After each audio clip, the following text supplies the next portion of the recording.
যখনই নির্বাচন আসে বাংলাদেশে তখন সবকিছু এলোমেলো হয়ে যায়। এবারও কিন্তু তাই। খেয়াল করেন, গণ অধিকার পরিষদ একটা নতুন রাজনৈতিক দল, মানে একেবারে নতুন না হলেও তার যাত্রা তো বেশি দিন না। নুরুল হক নূরের নেতৃত্বে এটি চলছিল অনেক চড়াই উতরাই পেরিয়ে। তার সেক্রেটারি রাশেদ, তিনিও কিন্তু বেশ পরিচিত।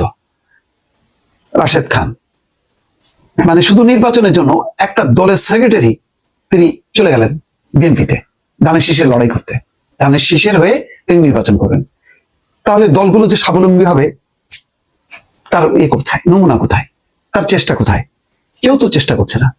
দর্শক, এর ফলে আসলে রাজনীতিতে কি কোনো মানে ভালো কোনো বার্তা দিচ্ছে কিনা একটু বিশ্লেষণ করি।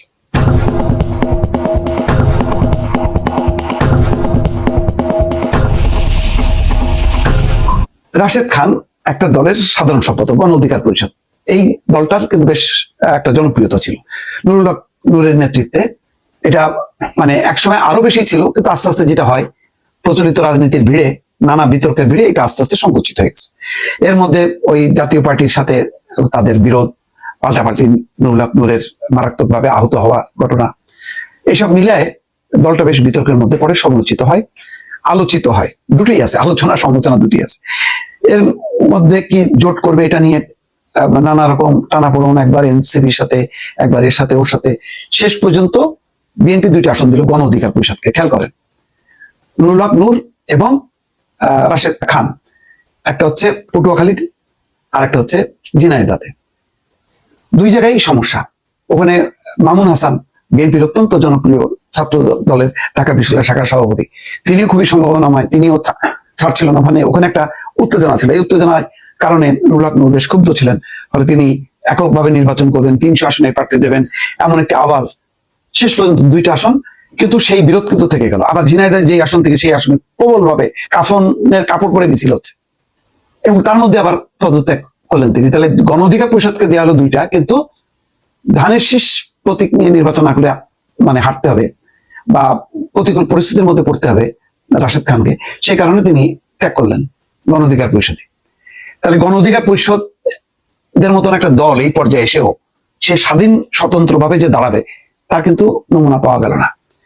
একই কথা দেখেন এনসিপির ক্ষেত্রে, দেখেন একবার বিএনপির সাথে, একবার এর সাথে, ওর সাথে, এই করতে করতে তারা এখন বেশি আসন যেহেতু দেবে জামাত ইসলাম, জামাত ইসলামের তো কোনো লস নেই।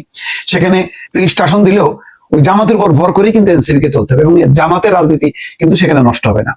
বিএনপির সাথে আসলে সেখানে একটা বার্গেন করে তারা একটা অবস্থান করতে পারতো, কিন্তু বিএনপি তো হলো 4টা-5টার বেশি আসন তার পক্ষে দেওয়া সম্ভব না, এবং এটা দেবেও না। কারণ তাহলে এত বড় দলের মানে তাদের মধ্যে মানে ক্ষোভ বিক্ষোভ, সেখানে 3বার নির্বাচন করতে পারেনি, সেখানে প্রার্থীর জটেই মানে বিএনপি আক্রান্ত, সেখানে কোথায়? তো ফলে এখন তারা ওইদিকে যাচ্ছে। তাহলে এনসিপিও কিন্তু তার নিজের পায়ে দাঁড়াতে পারলো না। তারা নিজের পায়ে দাঁড়াবে বলে একটা জোট করতে গেল, 3 দলীয় জোট। এখন সেই জোটেও এখন ভাঙন দেখা দেবে। যদি জামাতের দিকে যায় তাহলে নিশ্চিতভাবে অন্তত একটা দল, রাষ্ট্র সংস্কার আন্দোলন, হাসনাত কাইম, তিনি কিন্তু এই জোটে থাকবেন না। মুজিবুর রহমান মঞ্জু, তিনি এবি পার্টির চেয়ারম্যান, তিনিও কিন্তু দলটাকে, তার যে রাজনীতির ভাবনা একটা লিবারেল ডেমোক্রেসি, একটা মধ্যপন্থার গণতান্ত্রিক দল, না চরম দক্ষিণপন্থী না বা দক্ষিণপন্থী ওই ধর্মীয় বলায় না, সেখান থেকে তিনি একটা গণতান্ত্রিক রাজনীতি করতে চান। তিনিও থাকবেন কিনা, তার দলও থাকবে কিনা বলা যাচ্ছে না। মানে মোট কথা এই নির্বাচনী, মানে মোট কথা বাংলাদেশের নির্বাচন মানে যেন 2টা মেরুকরণ, এই মেরুকরণের বাইরে আর মেরুকরণটা দাঁড়াচ্ছে না। বাম, সিপিবি, বাসদ, তারা মিলে যে কি করছে, কতটা শক্তিশালী অবস্থানে আসছে, তার কিন্তু আলামত গুলো বা প্রচারণা গুলো কিন্তু নেই। যা প্রচার দেখেন সারাটা দিন হচ্ছে টেলিভিশন গুলো দৌড়াচ্ছে তারেক রহমানের পিছনে বা বিএনপির পিছনে, আর কিছুটা জামাত, তার বাইরে কিন্তু আর কিচ্ছু নেই।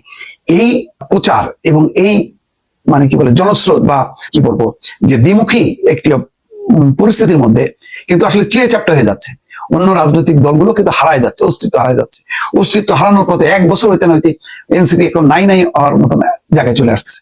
তাদের কিছু মুখ পপুলার, কিন্তু এনসিপি দল হিসেবে কিন্তু আর দাঁড়াতে পারছে না। গণ অধিকার পরিষদের অবস্থা দেখেন, নুরুল হক নূর, এখন নুরুল হক নূরের প্রতীক কি, সেই প্রতীক নিয়ে কি করবে? যদি মামুন হাসান দাঁড়ায় যায় এবং বিএনপি নেতা কর্মীরা যদি তার পক্ষে থাকে, তো সেখানে নুরুল হক নূর মানে কতখানি দাঁড়াতে পারবে বুঝতে পারছি না। বিপ্লবী ওয়ার্কার্স পার্টি সাইফুল হক কি করবেন আমি জানি না, তার প্রতীক দিয়ে ঢাকার মতন আসনে কতখানি দাঁড়াইতে পারবেন তাকেও কি সেই ধানের শীষের প্রতীক নিয়ে বিএনপিতে জয়েন করতে হয় কিনা আমার যথেষ্ট সন্দেহ আছে। যাক, সব মিলায় যেটা দাঁড়ালো যে নির্বাচন কমিশন যে কারণে প্রতীক উল্লেখ দিল যে প্রতীকে নির্বাচন করতে হবে যাতে দলগুলো তার নিজের অস্তিত্ব রাখতে পারে, আসলে শেষ পর্যন্ত রাখতে পারলো না। নির্বাচন কমিশনের চেষ্টা এটা সফল হলো না। তাহলে এই চেষ্টাটা কিন্তু সংস্কারের একটা বড় একটা টুলস ছিল।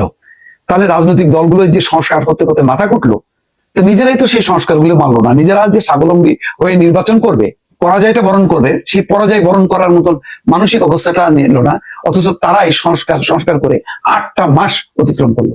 এটা এক ধরনের স্ববিরোধিতা। আমি জানি না এই স্ববিরোধিতা